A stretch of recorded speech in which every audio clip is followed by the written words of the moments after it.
এতদিন ধরে মানুষ বলতেছিল যে ঢাকার ঠান্ডা কই, ঢাকার ঠান্ডা কই। আজকে একদম সকাল থেকে টের পাইতেছি। ইঞ্জিনের ভিতরে বলেন অথবা তার ওয়ারিং সিস্টেমের ভিতরে বলেন, অনেক কিছু থাকে, অনেক কিছু আমি জানতামই না।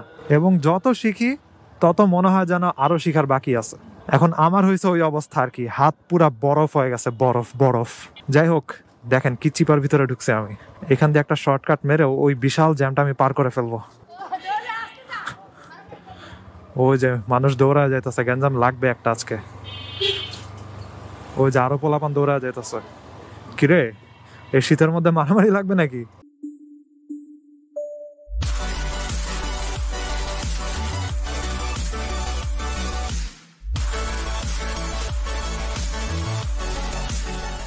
এই হোয়াট ইজ গোয়িং অন? সামনে বাচ্চারা ফুটবল খেলতেছে, আর আজকে একদম হাড় কাঁপানো ঠান্ডা। আর মোটরসাইকেল একটু ওয়ার্ম আপ করতেছি আমি। একটু পরে সন্ধ্যা হয়ে যাবে, তাই এখন বের হইতেছি এবং গ্লাভস টাস সবকিছু নিয়ে নিছি, পায়ে মোজা টুজা হুডি পরা সবকিছু। তারপরে প্রচুর ঠান্ডা লাগতেছে, প্রচুর। যাই হোক, বের হয়ে যাই। কে যে পালসারটা এই জায়গাটাতে রাখছে, এখন আমি এখানে মোটরসাইকেল বাইর করবো কেমনে? খুবই খুবই কঠিন হয়ে যাবে জিনিসটা। দেখি পারি নাকি। ওটার সাথে লাগবে মোটামুটি শিওর। দেখেন কি অবস্থা, এই জায়গা দিয়ে আমি বাইর করবো কেমনে? এখন মোটরসাইকেল গিয়ারও দেওয়া লাগবে। কি একটা সিচুয়েশন। আয়না গেছে বাঁকা হয়ে। ওই দেখ, ফুটবল আবার আয়সা পরে আমার উপরে। দেখি বাইরে হতে পারি নাকি। কোন বলদে পালসারটা ওই জায়গায় রাখছে? মানুষের মোটরসাইকেল বাইর করবে কেমনে? ওকে, বাইরেছি, লেটস গো। আমি নিঃশ্বাস নিতেছি আর হেলমেটের ভাইজার ঘোলা হয়ে যাইতেছে। প্রচুর ঠান্ডা আজকে ভাই, একদম বুঝাই দিছে। এতদিন ধরে মানুষ বলতেছিল যে ঢাকার ঠান্ডা কই, ঢাকার ঠান্ডা কই। আজকে একদম সকাল থেকে টের পাইতেছি। আজকে ট্যানারির মোড়ের ওদিকে একটা জায়গাতে যাব, ওইটার নাম হচ্ছে তেঁতুল গাছতলা। তেঁতুল না, কি বলি, তুলা গাছতলা। সো ওই জায়গাতে অনেক চিপা চাপা শর্টকাট দিয়ে যাব। আজকে আপনাদেরকে কয়েকটা শর্টকাট শিখাবো। অনেক জ্যাম পার করা যায় ওই শর্টকাট দিয়ে। ওরে ভাই, পুরাই হাড় কাঁপাকাঁপি অবস্থা। আয়নাটা পুরাই একদম বাড়ি খেয়ে বাঁকা হয়ে গেছে। এখন একটু টাইট করলাম, তবে হাত দিয়ে যদি এদিকে টান দেই তাইলে আবার খোলা শুরু করে দেয়। এটা অন্যভাবে টাইট দেওয়া লাগবে আর কি। বুদ্ধি জ্ঞান হারায় ফেলেছে, এমন জায়গাতে পালসারটা রাখছে। আর জিনিসটা হচ্ছে, রাতে আসলে অনেক মোটরসাইকেল থাকে, এই জন্য জায়গা হয় না। কিন্তু জিনিসটা এরকম হওয়া উচিত, কেউ যদি গেটের সামনে মোটরসাইকেল রাখে তাহলে তাকে সবার আগে গেট খালি করা উচিত। আগে মোটরসাইকেল আরো বেশি ছিল, কিছু ব্যাচেলার্স চলে গেছে, তারপরে মোটরসাইকেল একটু কমছে। তারপরে আমরা আবার বাসা চেঞ্জ করব, কারণ ভাইয়া ভাবি যখন ছিল তখন বড় বাসার দরকার হয়েছিল। যদিও তারা ঢাকায় থাকতো না, বরিশালে থাকতো, কিন্তু অনেক মেহমান টেহমান আসতো শ্বশুর বাড়ির ওই সাইড থেকে। কিন্তু এখন তো মানুষ খুবই কম আসবে, এজন্য আমাদের বড় বাসার আর দরকার নাই, এজন্য আমরা বাসা চেঞ্জ করে ফেলবো। জাস্ট 2টা রুম হলে এনাফ, আব্বু আম্মু আর আমি। এবং আমার যদি 4-5 মাসের মধ্যে চলে যাওয়া হয় তখন তাদের জন্য জাস্ট 2টা রুম হয়ে যাবে, এবং তারা আর থাকবেও না। চাঁদপুরে চলে যাওয়ার চিন্তা ভাবনা আর কি। হোয়াট এভার, একটা ভিডিও করব, ওটা নিয়ে চিন্তা ভাবনা করতেছি। ওটা হচ্ছে, কিছু সাবস্ক্রাইবার ভাই আমাকে কোশ্চেন করছিল, আমি যখন ব্যাটারি নিয়ে ভিডিও করছিলাম, আমার মোটরসাইকেলটার ব্যাটারিটা একবার চেঞ্জ হয়েছে, কারণ আমি ব্যাটারিটা ডাউন খাওয়ায় ফেলাইছি। আমি কিক দিয়ে স্টার্ট করতাম না, সেলফ দিয়ে স্টার্ট করতাম, কিন্তু এখন আমি কিক দিয়ে স্টার্ট দেই। তো ওই সময় কিছু মানুষ কোশ্চেন করছিল যে ব্যাটারি যদি ডাউন খায় ওইটার সাথে কি ফুয়েল এফিসিয়েন্সি এর কোনো সম্পর্ক আছে নাকি। অর্থাৎ আপনার ব্যাটারি যদি অনেক কম ভোল্টেজের হয়, আপনি যদি চার্জ অনেক নষ্ট করে ফেলান, ব্যাটারিটার ক্ষমতা কমে যায়, তাহলে তেল বেশি খাবে নাকি মোটরসাইকেল। সো এই জিনিসটা কিছু দিক দিয়ে ইয়াস, আবার কিছু দিক দিয়ে খুবই নগণ্য। তাই কয়েকদিনের মধ্যেই আমি এটা নিয়ে ভিডিও করতেছি। ফার্স্টে একটু হালকা পাতলা পড়াশোনা করে নেই, তারপরে আমি এটা নিয়ে আপনাদেরকে জানাবো ডিটেলসে। এবং এটা নিয়ে সার্চ করতে গিয়ে আমি অনেক কিছু শিখছি। মোটরসাইকেলের ভিতরে যে কত কিছু থাকে, ইঞ্জিনের ভিতরে বলেন অথবা তার ওয়ারিং সিস্টেমের ভিতরে বলেন, অনেক কিছু থাকে, অনেক কিছু আমি জানতামই না। এবং যত শিখি তত মনে হয় যেন আরো শিখার বাকি আছে। ভাই, হাত পা পুরা একদম বরফ হয়ে যাইতেছে। আর গ্লাভসটা পরে মনে হইতেছে যেন আরো বেশি ঠান্ডা কিছু একটা আমি ধরছি। গ্লাভসটা মনে হইতেছে যেন পুরা বরফ, কারণ এই গ্লাভস আসলে শীতের গ্লাভস না, এটা হচ্ছে মোটরসাইকেল রাইডিং এর গ্লাভস। এজন্য এটাতে অনেক প্লাস্টিক কন্টেন্টস আছে অথবা রাবারের জিনিস আছে। তো ওগুলো তো আরো বেশি ঠান্ডা হয়ে থাকে। গেঞ্জি পরলে অনেক ভালো বোঝা যায়। আপনি মনে করেন একটা গেঞ্জি পরছেন, কিন্তু এই গেঞ্জিটাতে হচ্ছে রাবারের কোনো একটা কোটিং দেওয়া, কোনো রাবারের প্রিন্ট দেওয়া। ওই গেঞ্জিটা পরলে দেখবেন আপনার আরো বেশি ঠান্ডা লাগতেছে রাবারের জায়গাগুলোতে।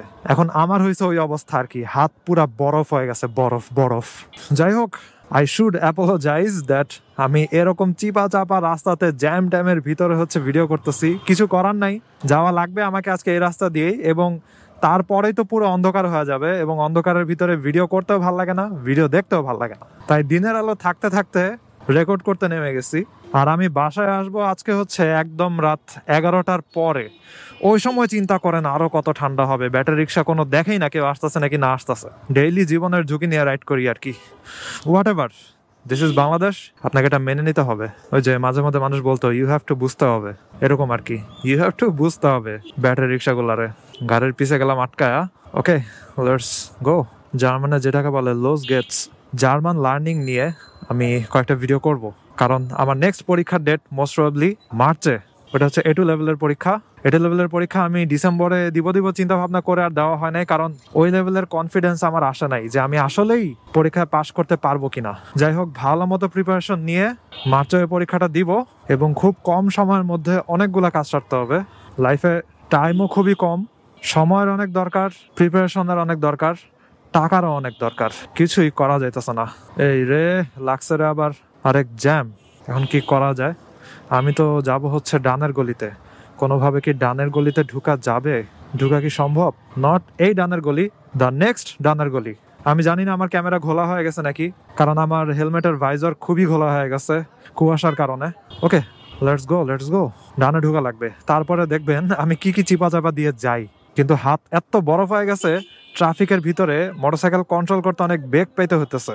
আই হোপ কোনো অ্যাক্সিডেন্ট না হোক, কোথাও যেন আমি পরে টরে না যাই। এই ডানের গলিটাতে আমি ঢুকবো। একটু যদি ফাঁকা পাই, please give me little space, thank you so much. Let's go. এই হচ্ছে শর্টকাট। এবার দেখেন আমি কোন চিপার ভিতরে ঢুকি। এদিকে আমি অনেক আগে পরে আসতাম।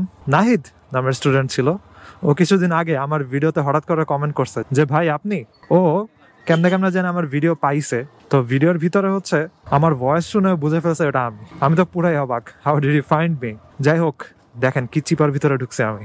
এখান দিয়ে একটা শর্টকাট মেরে ওই বিশাল জ্যামটা আমি পার করে ফেলবো। ওকেই, পুরাই ওয়ান ওয়ে চিপ আর কি। এই দেখেন, এদিক দিয়ে ঢুকে আমি ট্যানারির মোড়ের এদিক দিয়ে বের হয়ে গেলাম। কি ব্যাপার, এখানে কি হয়েছে? কোনো মারামারি টারামারি নাকি? এত মানুষ কিরে, গ্যাঞ্জাম ট্যাঞ্জাম লাগছে নাকি? এদিকে অনেক লোকাল পোলাপান আছে, প্রায় গ্যাঞ্জাম ট্যাঞ্জাম লাগে। ওই যে মানুষ দৌড়ায় যাইতেছে, গ্যাঞ্জাম লাগবে একটা আজকে। ওই যে আরো পোলাপান দৌড়ায় যাইতেছে। কিরে, এই শীতের মধ্যে মারামারি লাগবে নাকি? এই শীতের মধ্যে বাড়ি বুড়ি খাইলে পুরাই চিন্তা করে তো আমার ব্যথা লাগতেছে আর কি। বাড়ি খাওয়ার আগে আমার ব্যথা লাগতেছে চিন্তা করে। যাই হোক, আজকের ভিডিওতে স্পেশাল কোনো কিছু নিয়ে ডিসকাস করতেছি না, জাস্ট হচ্ছে কাবাকাবি শীতে শর্টকাট দিয়ে রাইড করতেছি, এবং বুড়া লোকটার পিছনেও আমি আটকায় গেছি। এদিকে আবার রাস্তা ভাঙাও শুরু, এই রাস্তা দিয়ে পরে আর ঢুকা যাবে না। আজকে হচ্ছে এই রাস্তা দিয়ে আমার লাস্ট ঢুকা আর কি। ওরে কি যে অবস্থা, লেটস গো। কি অবস্থা রাস্তার। এবার যাবো হচ্ছে বামে। চিন্তা করছেন কিসের ভিতর দিয়ে আমি রাইড করতেছি? এখান থেকে একবার পড়লে নিজে তো উঠতে পারবোই না, মোটরসাইকেলও আর উঠানো যাবে না। ওরে কি চিপা রে। যাই হোক, আপনাদেরকে আর চিপা চাপা না দেখাই, আপনাদেরকে দু একটা শর্টকাট দেখাইলাম। এদিক দিয়ে আবার সোজা বের হলে বেরিবাদে উঠা যায়।